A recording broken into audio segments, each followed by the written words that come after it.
Hello and welcome to the Slate Political Gabfest.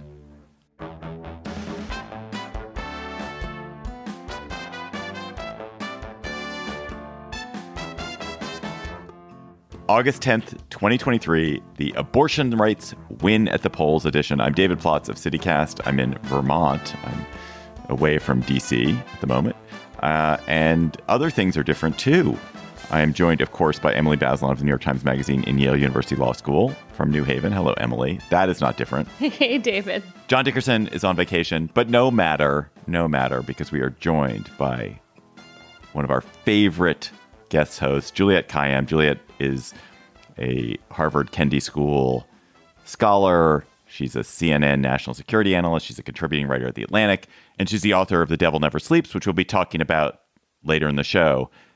And she joins us from somewhere in New England. Rhode Island. I don't know if Rhode Island is considered New England, but hello. Definitely is. Okay, sorry. I was raised on the West Coast.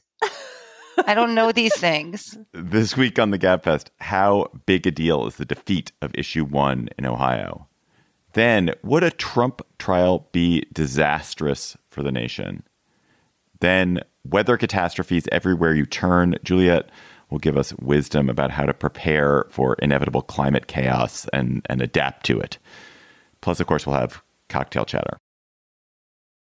By a large majority, Ohio voters rejected Issue 1. It's going to require a little bit of a Byzantine explanation if you haven't followed the story. But basically, Ohio pro-choice citizens are pushing a ballot initiative to enshrine abortion rights into the Ohio Constitution. That initiative will be up for a vote in November. And like all voter initiatives in Ohio and in most states, it would require 50% to pass. Republican legislators and pro-life groups fearing they would lose that vote if it's a 50% threshold, and also fearing that other left-leaning voter initiatives around, say, the minimum wage might also come soon, put a different voter initiative onto the ballot. They rushed it onto the August ballot that would have changed the threshold for passage of voter initiatives in Ohio to 60%, making it very difficult for a state as divided as Ohio to pass anything by voter initiative. So on Tuesday night, Ohioans voted on that procedural shift in the threshold, the 60% threshold, and they said, no way. So, Emily, is this a victory for abortion rights or just a rebuke to political gamesmanship, or is it both? Both. When Ohio Republicans put Issue 1, the 60% threshold measure, on the ballot, they said it had nothing to do with abortion rights. They said they were trying to protect the Ohio Constitution from being changed by outside billionaires and special interests. But then in June, the Secretary of State in Ohio, Frank LaRose, who's a Republican who's going to be running for Senate, he said at an event, this is 100% about abortion. And that statement was used by the pro-choice side in their advertisements against the measure over and over again. And they were saying to the voters of Ohio, look, like they're trying to have minority rule here, and they're doing it for this specific reason because we have this abortion rights initiative coming up in November. So that ended up being a really, the key part of the campaign. And I think that was a real shift over the months as voters became more aware of what was going on. I was in Ohio in June reporting on people who are going door knocking about the abortion rights measure and also about Issue 1. And at that point, it seemed like a lot of people in Ohio, understandably, didn't really know what Issue 1 was or what the stakes were. So I think voters became much more aware over time about what was really going on. Juliette, Ohio is a red state increasingly. Why would it be that Republicans are so certain they're going to lose an abortion voter initiative in November?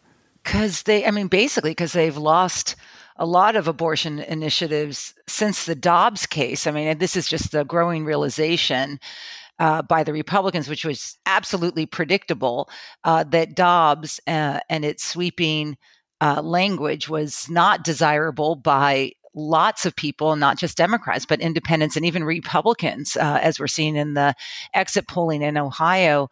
So once this Issue 1, this is the majority, how do you change the Constitution issue, became tied to the abortion issue. It was a campaign that that link democracy with reproductive rights. And it also exposed the lie in Dobbs, but also in the pro-life movement over the course of our lives, certainly over the course of the last couple decades, which people could challenge Roe for its reasoning and basically say, it disrupted what was going on in the states and we should let states decide, when it was clear that the pro-life movement didn't really care about democracy or federalism. And we're seeing this in the dynamics on the federal level too, with them trying to pass a federal Dobbs statute that would prohibit abortions and then also, penalize interstate travel. This is what you're seeing, is because they lost the substantive issue, Republicans are then going after the election issue, which is consistent with what they're doing across the board, unrelated to abortion in a number of these cases with gerrymandering and voting rights and access to the ballot and everything you're seeing in Florida and Texas and elsewhere. One of the things that I get a little bit hung up on is I don't think direct democracy is a really great thing for states in general. I don't think it's good to have a lot of voter initiatives making law across a wide swath of things. On the other hand, the reason why it has emerged right now on the left is just that state legislatures have become so overwhelmingly Republican, disproportionately overwhelmingly Republican, because of excellent gerrymandering and better organizing. Republican legislators in a lot of states have way more control than they should, given the sort of actual voting interests of the population around them. So, for example, the Ohio legislature is 70% Republican, even though Ohio is maybe like a 54% Republican state. But the way the state has been gerrymandered, and so voter initiatives are sort of a way to resist that. But Emily, is doing things by voter initiative, including protecting reproductive rights, the way we want to go as a country? So that's a great question. Ballot initiatives that are led by citizens, where you have a drive and you collect petitions and that's how you get on the ballot, they're a reform from the beginning of the 20th century, the progressive era. And the idea was to make the government more responsible directly to the will of the people. It turns out that in all those decades since then, pretty consistently, people have rejected about 6 in 10 ballot initiatives. So there's a kind of reluctance to make change, or at least to kind of trust this single issue vehicle for making change. But starting in the 1970s in California with this famous initiative that I bet Juliette remembers since she's a Californian, Prop 13, that was this anti-tax revolt where the voters said hell no to raising property taxes again, and they really messed with the state budget. And what activists found in that moment is there's a kind of sweet spot for ballot initiatives. It's when there's a particular issue that's popular with the electorate, but not popular with the party in power. The party in power either doesn't want to touch it at all or just doesn't find it a priority. And so on the right, you've seen conservatives use the ballot initiative since then to do things like ban affirmative action and pass more anti-tax measures, sometimes anti-immigrant measures. And then on the left, you see progressives use it recently to expand Medicaid, to legalize marijuana, and now you're seeing these abortion rights measures, which, by the way, after Dobbs, the first wave of measures was pro-life folks in Kansas and Kentucky and Montana trying to enact restrictions that the voters voted down. Then you had Michigan in November, and now you have Ohio, where the voters are being asked to say yes to protecting abortion. And I don't really have a theory of what is proper for direct democracy and what is not. I don't know, David, maybe you have. I guess the other just fact I'll throw in is that there are only 23 states where you can do this at all, where citizens can get a petition onto the ballot. And so I guess that in itself shows that in parts of the country, there's a real hesitation and reluctance to go about this. But tell me why you think that ballot initiatives are bad, or whether you think they should only be reserved for certain things and which things. The Plotz theory is only that you elect legislators to be your proxies. The point of being in a republic is that these are people who are kind of well-versed in the issues and can theoretically engage in thoughtful debates and gather knowledge that's required to become expert and to make wise decisions about what legislation should be, whereas the people are in general they're swung more easily by emotion, by things that are temporal and not that aren't deeply thought out. That's the theory. That's the kind of like going back to the Republican Senate theory. Of course, in reality, our legislators are dumb and crass and pocketed by special interests in ways that are appalling and heavily gerrymandered. So they're not even representing us. I think my ideal is that the Republic works, but in reality, the Republic does not work. And so I guess you go to direct democracy because the Republic is an inefficient system now. The Ohio voters were pretty sophisticated in this regard. I was sort of impressed. It wasn't obvious, Emily was there, so and said, most people weren't paying attention, but it does show that people can figure out how the political machinations could be working against them in the future and want to stop it early. In this regard, I think, issue one is interesting because it's essentially a process issue, right? I mean, it's just a 60% to change the Constitution or 50%. So there's something about one person, one vote that's appealing. Those who wanted to vote option one down, the winners in this case, we're sort of pushing that. It's conceptually an easy thing to understand. As you were saying, David, I mean, there is I think a sentiment that tinkering with the architecture of our Constitution can come back to bite you. And I think that's what Ohio Republicans are facing, that the systems of, what we call the legal architecture of how we actually engage with our government shouldn't be messed with, especially when there's a nefarious reason for it in the background. One point I wanted to make is people are very focused on loss aversion. So people don't like things being changed on them. So I imagine if the threshold in Ohio had been 60 and pro-choice voters wanted to switch it to 50, it also would have gotten voted down. Like, people have a sense like that the way things are now, what I have now is what is working. And so change it at your own risk. And they don't like that sense of loss. I think our president, President Biden is like that with the packing of the court or of the Supreme Court. I just think that for all of its tremendous deficiencies, I think behind his desire not to pick up on the progressive movement to add more bodies to the court or put term limits, or none of this will pass, but even to get behind it from the bully pulpit is related to that sense that you can be progressive and conservative simultaneously. I mean, I think one way to think about this is like, you have to be really ruthless and committed to want to change the rules of the game. If you're just like a normal observer, you're like, wait, that's cheating. You don't just get to turn over the table and demand a 60% threshold. And so when political insiders have the power to make these changes, like if a legislature can make it harder to pass a ballot initiative, they go ahead. But if they have to put it to the voters, then it tends not to work. There's only one state, Florida, that has this greater than a simple majority threshold.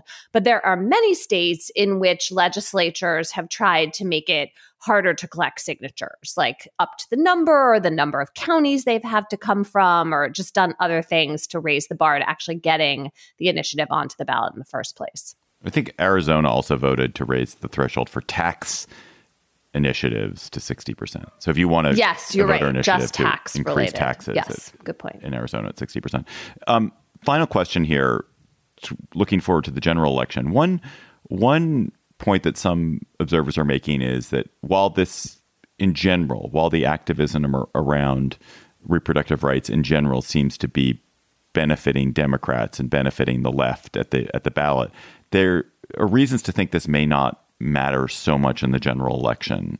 Emily, what did you make of the kind of theorizing that when people are voting specifically on abortion rights, they will vote to protect abortion rights, but they're not going to vote when the general election is up? They're not going to vote straight ticket for abortion rights supporting candidates over other issues. Yeah, I think there's a couple of things going on here. So one is like back to this question of, what should elected officials do versus direct democracy. Elected officials, candidates, when they run for office, of course, they're like a bundle of views, right? I mean, abortion is just one among many of the issues they address. And we have this very polarized system now where almost every Republican is pro-life and just about every Democrat is pro-choice. And then they line up on a bunch of other axes, and you don't get to just pick out one thing you want.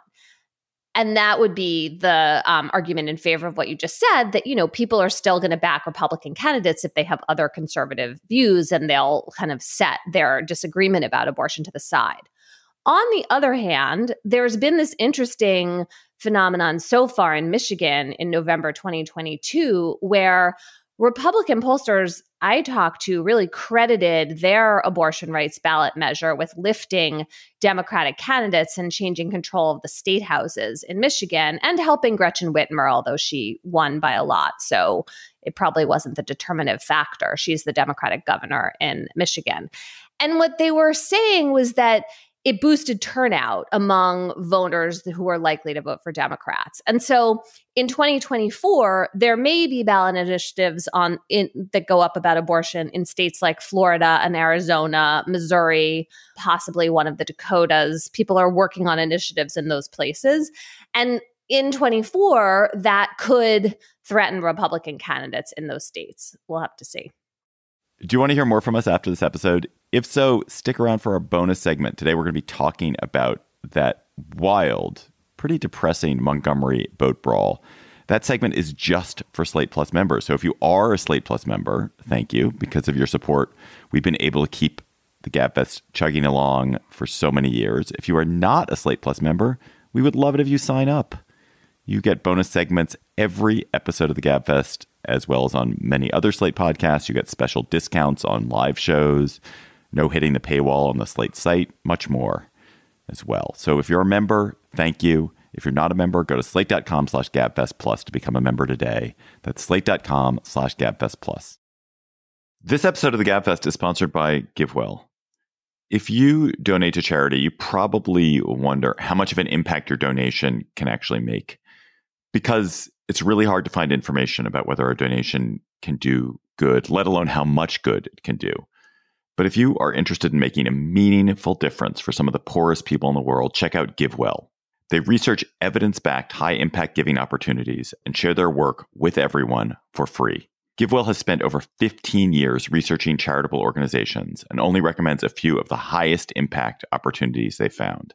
Over 100,000 donors, including me, have used GiveWell to donate more than $1 billion. And rigorous evidence suggests that these donations will save over 150,000 lives and improve the lives of millions more. GiveWell wants as many donors as possible to make informed decisions about high-impact giving, so you can find all of their research and recommendations on their site for free. And you can make tax-deductible donations to their recommended funds and organizations, and GiveWell does not take a cut. So go to givewell.org to find out more or make a donation. If you make a donation, let them know you've heard about them from us by choosing podcast and enter Political Gabfest at checkout. Again, that's givewell.org. This episode of the Gabfest is sponsored by GiveWell. If you're a donor, you might wonder how much of an impact your donation can actually make, because it's really hard to find information about whether a donation can do good, let alone how much good it can do. But if you are interested in making a meaningful difference for some of the poorest people in the world, check out GiveWell. They research evidence-backed high-impact giving opportunities and share their work with everyone for free. GiveWell has spent over 15 years researching charitable organizations and only recommends a few of the highest impact opportunities they found. And over 100,000 donors, including me, have used GiveWell to donate more than $1 billion. Rigorous evidence suggests that these donations will save over 150,000 lives and improve the lives of millions more. You can find all of their research and recommendations on their site for free, and you can make tax-deductible donations to their recommended funds or organizations, and GiveWell doesn't take a cut. So go to givewell.org to find out more or make a donation. And if you do make a donation, let them know you heard about us by choosing podcast and enter political Gabfest at checkout. Again, that's givewell.org. Jack Goldsmith has an op-ed in the New York Times this week arguing that Trump's prosecution could be catastrophic for the nation because it would erode trust in the Justice Department and set off a wave of politically motivated prosecutions in the future. So, Juliette, who is Jack Goldsmith? Why should we listen to him? Jack Goldsmith is a professor at Harvard Law School, but famously was the head of the Office of Legal Counsel during the height of the war on terrorism in the Bush administration. He eventually wrote a book called The Terror President about his experience in that, and it was viewed as a cautionary voice on executive powers as related to the war on terror. And he's just he's a very well-respected conservative thinker, not pro Donald Trump, and often writes things that as the most recent piece he wrote that we'll be discussing about the indictments against Donald Trump for January 6th, tries to sort of steer a line that is neither supportive of the indictment nor pro-Trump. And that's what he does in this piece by saying that the indictment relating to January 6th and the insurrection is, even assuming that it's legally strong, which he questions, that it is a bad indictment at the wrong time, and that arguably the Mar-a-Lago classified information indictments are stronger. They don't touch on the rail of democracy, and that the Justice Department, whatever the verdict is, the Justice Department will be viewed as political for having waited so long and it being so close to essentially when the GOP is going to pick their nominee. Emily, what did you find persuasive and unpersuasive in what Goldsmith said? Well, unpersuasive, Jack says that he thinks it would be a total disaster if Trump is not convicted. And I don't really think that. I don't know. Maybe I just haven't focused on that yet, but I feel like that is too high a bar, that he has to be convicted for this to have been a good idea. What I did think was important and interesting are these points that he's making about perceived unfairness. And he's mostly talking, I think, about conservatives and Republicans here, but he talks about the perceived unfairness in, the Mueller investigation. Like, did Trump really have connections to Russia in 2016? Should the FBI have been poking around in there?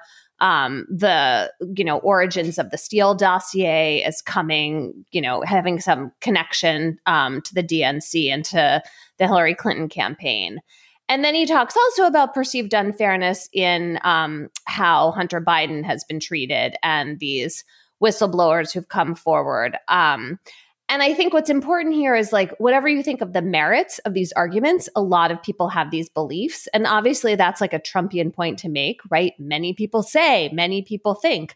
But it is true that if you have this backdrop of swirling around of, preferential treatment of the Justice Department, picking and choosing its targets, that is going to affect how you see these indictments. It just colors your whole perception. I'm not really sure what to do about that. I mean, I'm sort of inclined to think of this prosecution right now as like necessary and maybe still like having big problems. Like, I'm not sure that we're gonna look back and think that this was good for the country, but I'm kind of in the David French camp. He joined us last week to talk about why he thinks like the Justice Department kind of didn't have a choice. I mean, can I just add, because I didn't give my commentary of Jack's piece. I mean, he's absolutely right that all of this could have ended in the second impeachment vote. I mean, if McConnell had easily gotten a couple more votes, this madness of the last 2 years would have been easier, would not have occurred. I mean, you would have had a very different narrative coming out of January 2021 than when McConnell folded essentially a couple days after he condemned Trump. And now we're here where we are. As a legal matter, I think we can't know what the consequences will be. I mean, I just think it's unknowable. The alternative is what? That you don't do this. The allegations are pretty serious. There's been more reporting since the indictment about how serious his people were about usurping the votes of millions of Americans, and how serious he was. It was no joke about staying in power. The way I look at it is not legally, though. I mean, my work is on counterterrorism and insurgencies. And as a counterinsurgency effort, this is absolutely necessary. At every place where this stuff rears its head, whether it is the people who attacked on January 6th, who should have known better, but got swept into the deplatforming on social media, to the off-ramping, which I think the January 6th committee allowed Republicans to do. So you look at Judge Ludick, or even now Bill Barr in his sort of, a latter day come to Jesus about Trump, but also in these cases, that this thing needs to be the price of engaging in what Trump did has to be made high for everyone who contributed to it, whether you were a fake elector or you were there on January 6th, and anyone who's thinking of contributing to it. So I totally get what Jack is saying in the legal and political sphere. In the violence, insurrection sphere, this is absolutely the right course. I think you guys are absolutely right. I mean, the prosecution could be a catastrophe. Not prosecuting is also clearly a catastrophe. And yes, it is true that a swift and merciless second impeachment and conviction was the right thing. It was undone by cowardly Republicans in the Senate. The political branch doesn't work. So it is up to the other branches to try and carry out some form of justice, as the executive and judicial branch have been doing around the January 6th insurrectionists. And it's also, I think the piece of the article, the piece that I found least persuasive was this idea, well, if he's prosecuted and convicted, or even not convicted, it's going to unleash a wave of political prosecutions, that now there are going to be political prosecutions left and right. You have to be kind of wishfully deluding yourself to think that Trump isn't going to deploy the Justice Department in terrifying ways if he's reelected, whether or not he was prosecuted in this case or not. Like, it is clear like that this is part of what he is planning, and he was planning it before any of these indictments came down. And to think that this prosecution is the one that's going to, now it gives him cover to go out and prosecute other people, seems really quite off base, off the mark. I mean, it's not going to be roses and if only Jack Smith hadn't shown up, it would all be roses and caviar. It's not that way. It was going to be bad it will be bad if Trump is elected. So that part didn't persuade me. Yeah. I mean, the part of this that makes me the most nervous is just related to the points Juliette was making about how you want politics to resolve this, right? Like, and yet, because Trump is likely to be the Republican nominee running for president, to have this legal sword hanging over his head while he is the main, politician on the Republican side, it just is a really confusing, volatile mix of politics and law. Like, there's just no way to get around that. But it's absolutely true that it's the original failing of, Republicans in Congress in that moment right after January 6th that got us here. Juliette, just to close us out here, I know that you've been struck by the fairly dismal time that Mitch McConnell and Mike Pence are having these days, that the Republican Party is actively rejecting arguably their most effective leader of any sort in the last 100 years, and they're rejecting their very conservative vice president because they once in a while chose country over Trump. Why were you struck by this? Because it was so predictable. I mean, this is where the catering to Trump and what he did on January 6th, how it unfolded was so obvious, right? So there were literally two roads for the Republican Party to take in January of 2021. So forget Ukraine, right? Because we already had that come and go, that impeachment process. This was about, are we going to have to deal with this person? Is he, like what you were saying, David, like, can he be placated? No, right? Or now or later, right? And they chose later. Well, later we know what happens. His strength is different, but no one can get as much strength as him. And that element, he would turn that element against the very people who are trying to now find the second lane. And that is Pence, who's, now sort of, being a little bit more forceful about what happened in January 2021. And then, of course, McConnell, who has never questioned Biden's win. And so they're getting heckled and silenced, and all the things that happened to a party that 2 years ago could have made this choice and now seems to be trying to make it, and it's too late. It's too late. He will be, I don't see any path where he's not the nominee. I just don't see it. Juliette, you are a former assistant secretary, I think, in Homeland Security. And one of the things you focused on when you were there and have focused on since is preparedness. You are the person, therefore, that I would like to talk to about what is going on in the world. We don't want to talk to you really about climate science, or I don't even think we should talk to you about the large scale policy shifts that the world may need to protect itself. But we're living in this world of immense climate danger, as we see in the terrible weather around the nation and around the world this summer.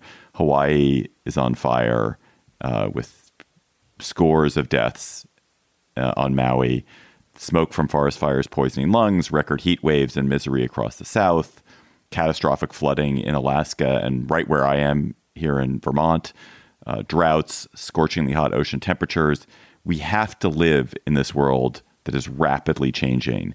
So how do we manage it day to day? And so I'm going to set you up with a set of questions. It's 4 questions all in once. Emily, you can interrupt if you want. The 4 questions are: think of yourself as being a leader at 4 different levels: president of the United States, governor of a state, mayor of a city, and just head of your household. What are the things that each of those people should be focusing on to help us get through this next century? It's as if I wrote a book about this, and how you describe it is exactly right. I mean, it's recurring disasters. Polycrisis is the word that the Davos people use. Permacrisis, permanent crisis. But it is the cumulative effects of all of these things. Because think, each time something happens, the floor of preparedness gets lower. So think about Vermont had flooding last month, and the soil's so saturated now has additional flooding, or what we're seeing in Hawaii is fire, but it's fire that's related to a hurricane, which you don't think of those two things together, but it's because of the winds with Hurricane Dora that we saw the sweeping fires throughout Maui. Okay, so very quick answers. So a head of household, the number one thing is family unification. I want to be clear here. I am focusing on the moment the bad thing happens. As you said, David, there are big, structural things that we have to worry about, like mitigating climate change. But head of household, what is true in every disaster is the question: where are my kids? Where are my parents? Where is my dog? Whatever it is you want to consider your family. Do you have a plan in terms of just presence? And it will differ. I can't be specific, but it will differ depending on age and where you live and things like that. For a mayor, it's going to be what we would call situational awareness, which is if you're a mayor, you need to know what's happening in real time to be able to deploy resources or have your team deploy resources. Twitter used to be good for this. I've written a lot about Twitter's disaster and disasters now. But it is, are you hearing things that let you deploy resources? The famous story of why the mayor of San Francisco, London Breed, closed down earlier as a city than any other is because her Chinese American population, the largest in the United States, was telling her this is a respiratory disease. right? She knew before the White House was willing to admit it. She knew because they were, the Chinese American population there was talking to their families in China. As a governor, and I spent a lot of time with governors, it is going to be, can you assist the locality during the crisis and declare emergencies fast enough so that resources from around the state and other states can be deployed. That's going to get harder as we have these multi-state disasters. Think about fires and stuff like that. But that's generally their role and sort of communication. And then the president. I mean, I am done with paying people to get back to normal. We need massive changes to the way we think about disaster relief. We are distributing gazillions of dollars. Democrats are bad about this issue, as are Republicans. It's not just hypocritical Republicans. It is also Democrats. We need to start to drive disaster relief, to get people to build safer, to build away, to build higher, to build more durable, to fire, all of those things. And my last point is for everyone who complains about insurance companies getting out of California and Florida, all this news that we're seeing in the last couple of weeks, they're just filling a public policy gap, right? I mean, no one's doing anything. And so they're sort of saying, well, in the absence of anyone doing anything, we view these areas as simply too risky. So you asked, I answered, but it took me a while. Sorry. So on the one hand, you could argue that okay, now we've entered this era of rebuilding. Everything's going to burn or flood, and we're going to keep putting it back together. And hey, that's economic activity. On the other hand, it seems incredibly wasteful and stubborn. And isn't it, in the end, the inability to insure the places in which there is such a great likelihood of another disaster coming?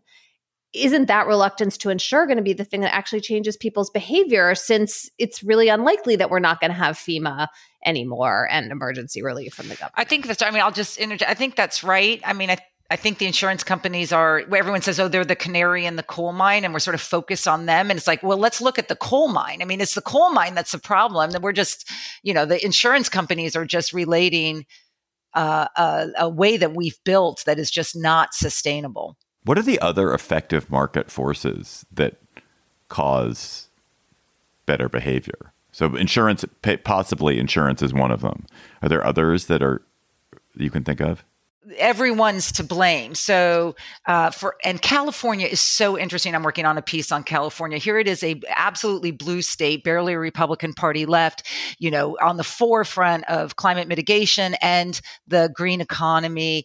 No one doubts what's happening to the world, and it can't figure this out because it doesn't want to price the very thing that they know is happening. And so you can blame state legislatures, which in California deprived insurance companies from using present fire modeling to make predictions about risk and therefore pricing in the future. It's like anti-science. You can blame local governments that are zoning dangerously. I mean, so you can use zoning laws, you can use tax incentives and tax penalties, you can use building requirements and building permits. Look, there's ways that buildings and therefore people can survive fire. We know how to do it. So there's all sorts of ways that everyone has failed to rise to the occasion, and the insurance companies were sort of the first to say, we can no longer monetize this risk given what's going on, and we're going to, sort of cut the cord right now. They'll come back. They want the business. Some of this is playing around with politics, but I think it's an important sign, and one that we ignore or condemn because we hate insurance companies at our peril. One of the things I've been struck by whenever I'm in a beachfront community is how much beachfront communities spend to protect their beachfront property. They're extremely endangered beachfront property. They're beachfront property that if, the ocean rises in the way that we expect, will definitely be gone. Like if you think of places like in the Outer Banks and parts of Florida, and there's this massive amount of money to restore beaches, to go get sand and throw it on the beach again, and it just seems really pointless, like an enormous waste of resources. This would be money that would be so much better spent in other ways. But these are the richest people in the community and therefore the most powerful interest group. How do we not prioritize in this bad way where you're doing this like quick mitigation that helps very rich people, but doesn't address the long term? I am for quick mitigation. I mean, in other words, it will save lives. So some of it is that you have to deploy these resources simply because you're not going to be able to move large groups of people in these homes with their powerful interests. What you need to, in the same way that I think President Biden has been successful in linking the green economy with jobs, so he doesn't talk about climate change. We are going to have to link economic penalties to building in ways that a lot of these people are building, and that would be to increase taxes, inability to get mortgages. I mean, banks are next. Banks are looking at what insurers are doing and saying, I'm not sure I want to give a mortgage to these places, and so it's going to be a long-term transition, but I think it's going to occur, and our public policy apparatus could get ahead of it, or it could just follow where the insurers and then ultimately the mortgage banks are going to go. This will start to happen on the mortgages. You just can't. It's stupid for banks to give loans for some of these places. Can I ask one more question? Are we going to see just an increasing share of the economy go toward all of this? I mean, it sort of reminds me of how the population is aging. And so then you spend more and more of your share of resources on medical care. And I'm just not sure how to think about this. Well, yes. I mean, COVID was one. COVID was the first 50-state disaster. It was the first time all states had activated their emergency operations center. So it's just a legal designation in terms of emergencies.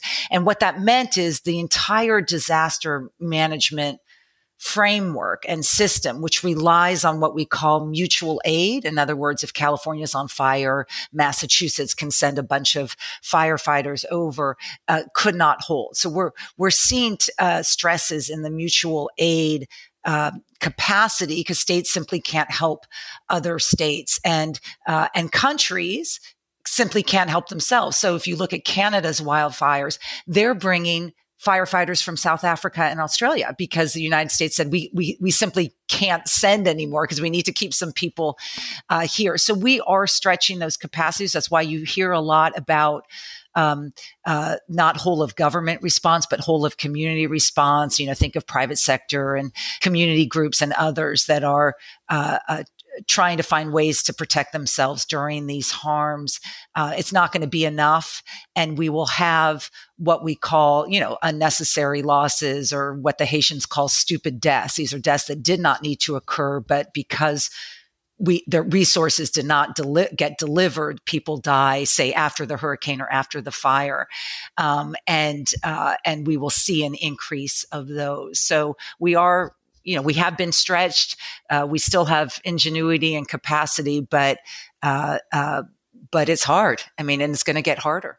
At some point, when you get disaster piled on disaster piled on disaster, the government just stops being able to act to effectively help people. How far away are we from that? And are there examples where that's already happened? There's a joke in Puerto Rico. I was just in Puerto Rico, and this is the dark humor of the world I live in, that says Puerto Rico's economic development plan is hurricanes, right? I mean, in other words, it gets wiped out and then lots of money comes. But what we need to do is tie that money to better behavior in terms of what construction materials are used, what zoning laws are authorized, and authorize what kind of buildings. And then, of course, things like infrastructure and evacuation plans. If you look at, I don't know how the people died in Maui. I study deaths after the fact to figure out how they die. But if you look at Paradise, Florida, 87% of the people who died in that wildfire died on infrastructure, not in their homes. They died on a road that could not sustain an evacuation. So we know how to do this. We just are unwilling to tie those resources to conditioned behavior. We will start to, though, in the same way we did with the airline industry and smoking and others. We're going to simply have to make the cost of not preparing very high. Let's go to cocktail chatter.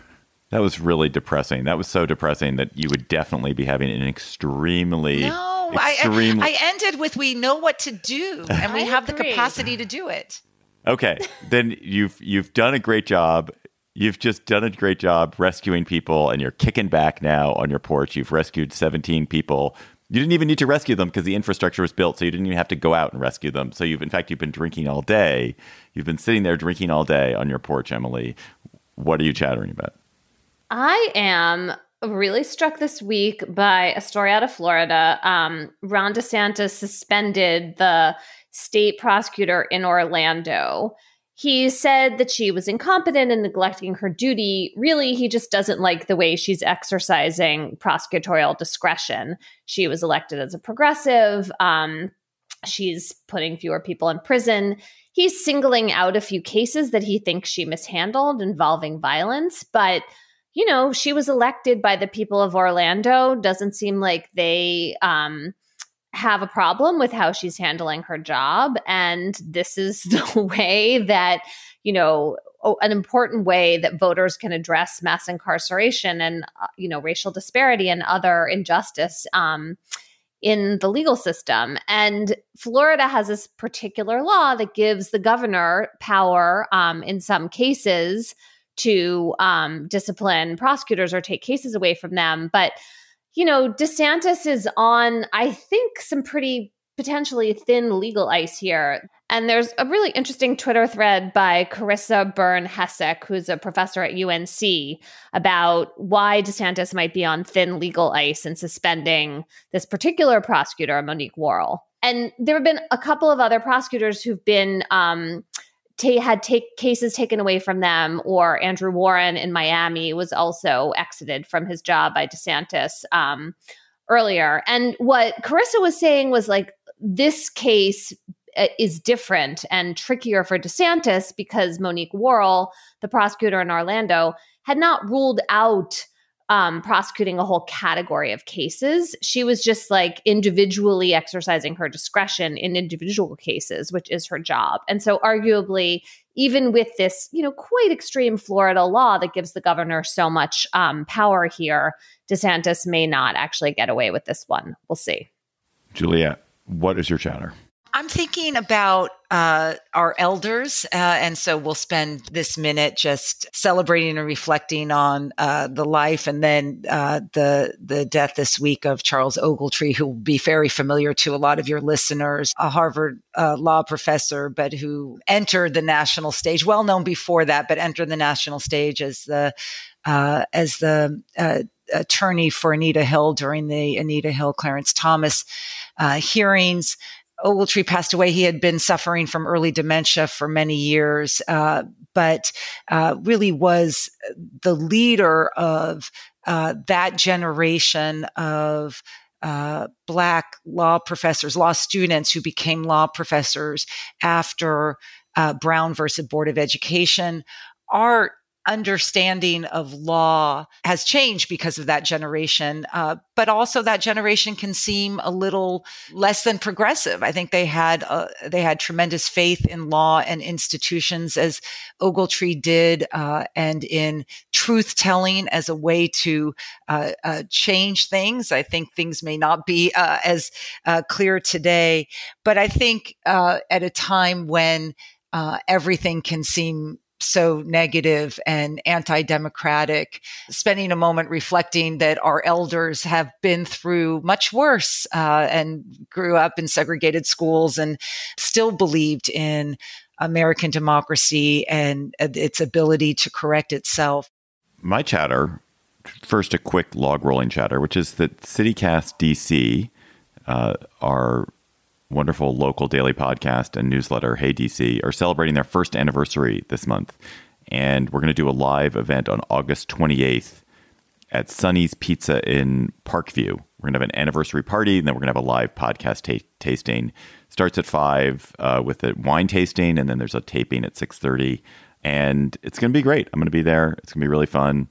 So if you think you can join us for this live show on August 28th, please, you can just email me at davidplotz@gmail.com. I can send you the link, but you can also look in the show notes, and there's a link there to get tickets. But my real chatter is about a wild story in the Washington Post this week. Actually, I said that with perhaps too much excitement in my voice. It's about a series of murders or deaths in Australia. There's like a real life murder mystery story playing out in Australia. A palatial country home in Victoria in late July, a local pastor, tight-knit rural community, and everyone, the 4 guests at the lunch, are served mushrooms, and 3 of those people are now dead, whereas the hosts who were there were not injured at all and are fine. But everyone who was a guest ate what appear to be death cap mushrooms, and 3 of them are dead. And it's gripped Australia. It is very mysterious. I suggest you read the story in the Washington Post. It's gruesome. It is gruesome. And also it made me realize, because I was reading the story, people are getting poisoned by death cap mushrooms all the time. It causes all kinds of terrible distress, all kind of liver toxicity that's horrible, and lifelong neurological damage. So don't eat any mushrooms. That would be my major advice, is do not eat any mushrooms at all. Oh, come on. I love mushrooms. You can't just X out all the mushrooms. I'm kidding. Of course you should eat mushrooms. But don't eat death cap mushrooms. That would be my number one advice. I'm not sure what they look like. They must look like something else. I don't think people eat death cap mushrooms on purpose. Anyway, check out that story in the Washington Post. Listeners, you have sent us lots of nice chatters. Please keep them coming. There's a little bit of a summer lull. We didn't get that many this week. But please keep your excellent ideas coming. Email them to us at gabfest@slate.com. Something that you're thinking about talking about. We'd love to hear from you about it. And this week's listener chatter comes from Rob Parsons in Sitka, Alaska. I just wanted to say Sitka, Alaska. Hello, Gabfest. My name is Rob Parsons from Sitka, Alaska, and my chatter is for anybody down south who may be suffering from the heat, needing a short, refreshing story from Alaska. Encounters is a radio show by the late cultural anthropologist and author Richard Nelson, who tells stories of nature that will make you feel like you are with him. His knowledge of Alaska Native culture is only matched by his knowledge of Alaska flora and fauna. The real bonus for Gabfest listeners is Richard Nelson's voice, which I can only describe as imagining if John Dickerson and David Attenborough had a baby. Thank you.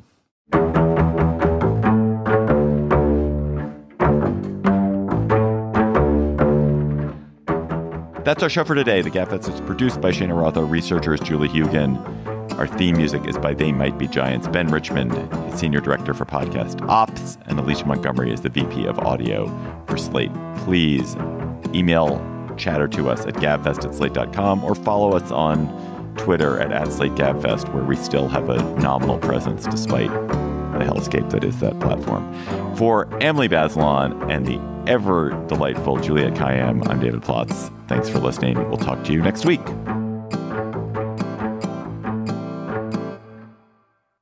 Hello, Slate Plus. The brawl in Montgomery, wow, has really gripped the attention of the nation, or some of the nation.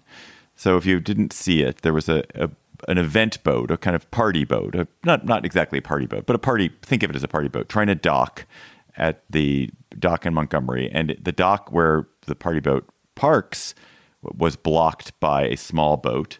When the captain of the boat, the big boat, asked the small boat's owners to move, and I would note that the captain, or the co-captain is identified, is black, and the small boat owner and passengers are all white. The white boat passengers attacked this captain, and soon it exploded into a racialized brawl with black passengers and other black people hitting and assaulting the white perpetrators who had completely instigated the attack. And this all ended ultimately when police finally intervened, and 3 of the white instigators have been charged. I'm not sure if anybody else has been charged yet. But what did you guys make of the the response to this. There was almost a celebratory response to the brawl, to the comeuppance that these assholes, these brutes, these white guys who started it all got their comeuppance. I mean, I think part of what's going on with this story is that it's summer, and there's something very like summer heat, summer boredom simmering underneath the surface here. Like we're all just sort of gawking at this video because we need something to do. And it's also just very, human and kind of like unvarnished in the way that these viral videos tend to be. And you can read so many different things into it. I mean, the white instigators are being so clearly assholic. They're just like being really disrespectful. And then they're the ones who start the violence. And so I think that is why like the comeuppance part of it has been a strong part of this response. And also, at least the way I watch these videos, I watched that whole part of them antagonizing this, mostly this Black city employee who was like trying to get them to just follow the rules. Then there's a second part, which is like the racialized, kind of mass brawl you're talking about, David. And that one, in some ways, well, I don't know what's more disturbing, but in that one, you start just seeing total mayhem and like, the violence is going in all directions. And there's like this, older looking woman getting hit over the head with a folding chair, and it just starts to feel out of control. And that's like, at least to me, the less righteous, more discomforting part of the videos. That was just a snippet from our Slate Plus conversation. If you want to hear the whole conversation, go to slate.com/gabfest plus to become a member today.